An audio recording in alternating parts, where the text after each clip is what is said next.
Well, the guy I thought you were going to talk about was Jalen Carter, and I think that we all are pretty bullish on him, regardless of yet another shot at this guy coming in late. I left Carter off so that we could get 5 to 10 talking about this. Yeah, you're brilliant, and that's producing on the fly right there from Jake Rowe. So let's talk about that, guys. Is this a conspiracy? Is this info wars right now? Is someone really just trying to make sure Jalen Carter doesn't make it out of the top 5 or top 10? This is like, maybe it's just because I'm so close to it covering the team. I don't really know if I can remember a guy having this much flack continually come up from a place where he was the number 1 overall projected pick. Leading into the actual draft night. This has been quite the slide, at least if you're paying attention to all the PR buzz on Jalen Carter.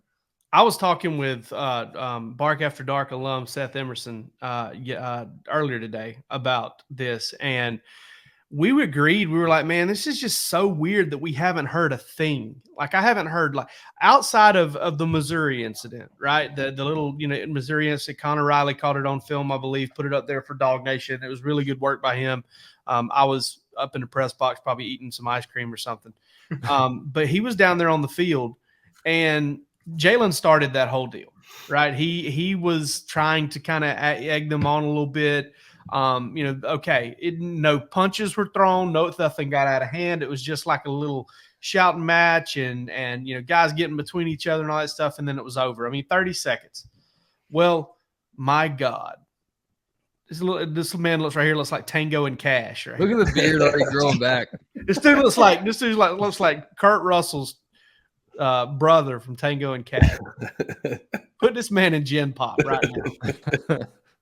But no, that was all Jalen. But other than that, I got nothing. Like, I mean, teammates raved about him. They came to his defense the first time Todd McShay said something about it. They all they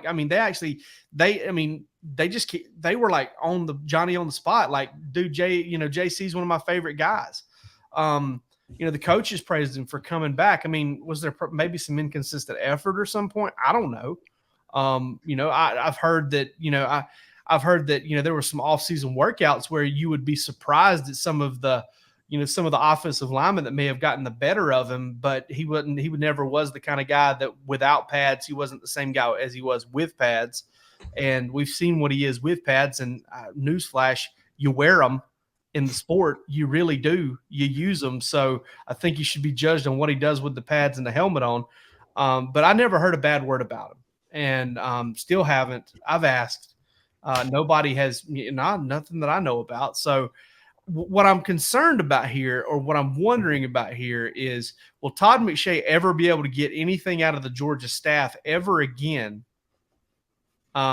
Because if they told him something and he's maybe making a mountain out of a molehill, I don't know. Like, he could just have better connections.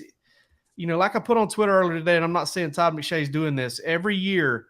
These unattributed quotes, these sources quotes, these off the records quotes, right? That I've never spoken to anybody off the record that I was like, hey, I'm going to put you on the record and get a long quote from you.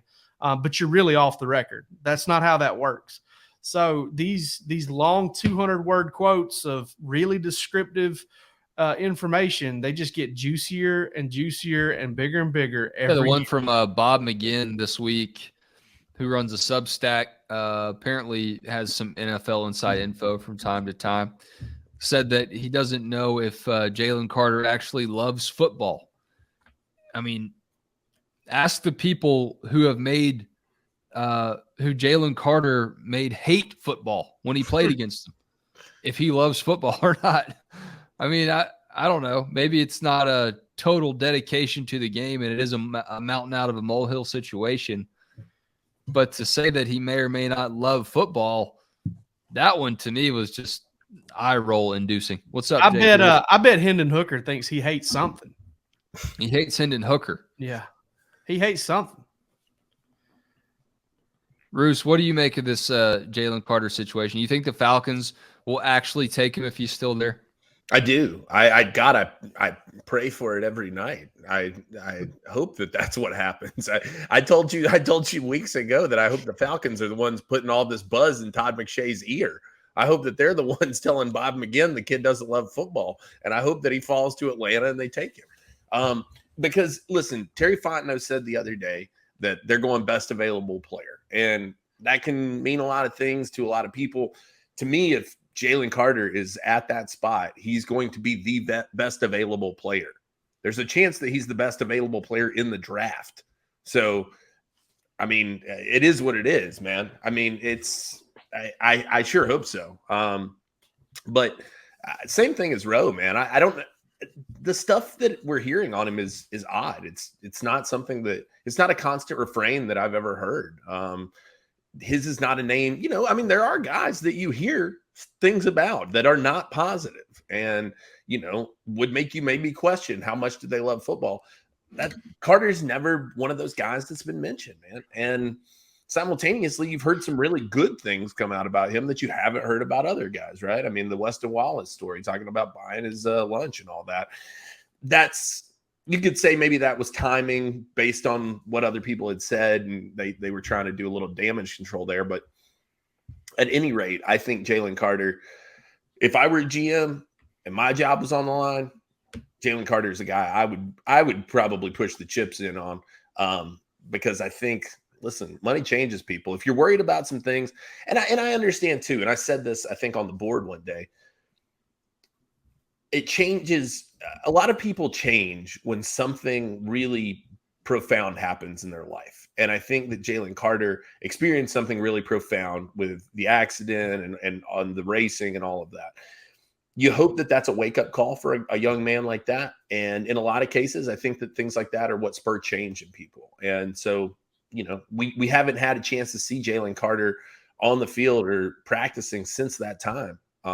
And how does that affect things? I'd like to believe that it will spur him to be a you know, the best man that he can be.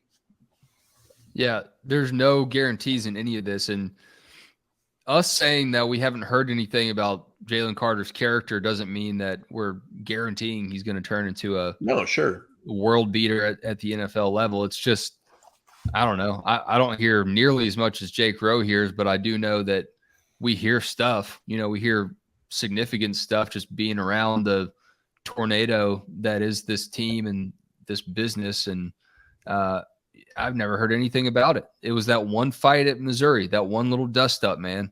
That was it. And that's kind of the crazy thing about all this. And these are big, strong, physical people. Fights are going to happen to some degree. I mean, there's an aggressive nature to the game, man. Yeah, I mean, he's got adrenaline flowing. You don't want the choir boys on your NFL defensive roster. That's the cliche. Yeah. But one of my buddies played defense at VMI. Okay. He didn't go to the NFL, so I'm not saying that he's an NFL stud or anything. But he said something to me one day that has always stuck with me. And he said, if you are going to play defense in the NFL, you have to have something wrong with you at a cognitive, mental, social level within reason that most people don't have. Because you do, man. You are going out there and trying to hurt people, and that's your job. And if some of this stuff, it does just seem like, why are we so surprised even or so concerned about any little element or inkling or clue that Jalen Carter may have been a pain in the ass? Yeah, this probably makes him better at his job if he is. I'm with you 100%. Rhett Womack says if Carter falls to 10, there will be 9 teams that regret this draft. Sure. I don't think that's too far off base. If the Falcons don't draft Nolan or Carter, if they're available, then I'm done with the Falcons, Uncle Glenn Hartley says. I feel like there's someone that says that every year, though. To me, the ideal situation for the Falcons is to trade that pick, trade back into like 15, 16, and go get Broderick Jones. Pick up, get a couple picks, get a couple late picks, or maybe you get a third or something like that. Trade back and believe it or not, there's some fodder out there about him right now. Apparently, somebody was talking about the Titans today, maybe taking him, and there was Palmer comparison. There was some comparing him to Isaiah Wilson as far as immaturity issues, and I'm just kind of like, what the hell's going on here, man? I mean, that feels like a lazy comparison, just because, hey, Titans guy, Georgia offensive lineman, who comes to mind? Isaiah Wilson. What wouldn't surprise me, Roos, you mentioned the Falcons possibly trading back out of 8. What wouldn't surprise me all too much, especially if one of the quarterbacks that the Titans, have their eyes on, is there. Arthur Smith, and who worked for the Titans, was their OC for a while, knows Mike Vrabel, getting a deal done between those two. Because I don't think the Falcons are going quarterback. Y'all are going to love Anthony Richardson in Nashville, buddy. That's all I got to say about the Titans, baby. Tighten up. Hey, I'm a believer in the theory that Vrabel got in his fellow Buckeyes ear and told him to tank his S2 Q2 test or whatever it was. Yeah. Hey, CJ, you'll love Music City. Come on. These honky-tonk bars are fun, man. Yeah, this quarterback carousel the past week has been impossible to keep up with. It's not, and I feel like people are going to lose their jobs betting on some of the quarterbacks in this draft. I really. Oh yeah. So and while we talk about the quarterbacks in this draft, I saw graphic, and I think On3 put it out, but the 23 quarterbacks versus the 24 quarterbacks. Which group would y'all take? Because the one with Caleb Williams in it. I mean, okay, that's one guy though. Sure. Do you think to me, there's only 2 surefire guys in this draft. Is there more than one surefire guy? Do we think Drake May is surefire? Drake May's gonna have a lot of people. I know who does think Drake May is surefire. I do too. The woman who gave birth to Palmer Thomas. She's a UNC alum, and she is big on some Drake May, brother. Tomahawk Dog says you came in late with extra study and bringing the juice. I love the draft. I'm obsessed with the Roos juice. Man. The Roos juice. Roos juice is actually what I call my hunch punch when I make it. Yeah.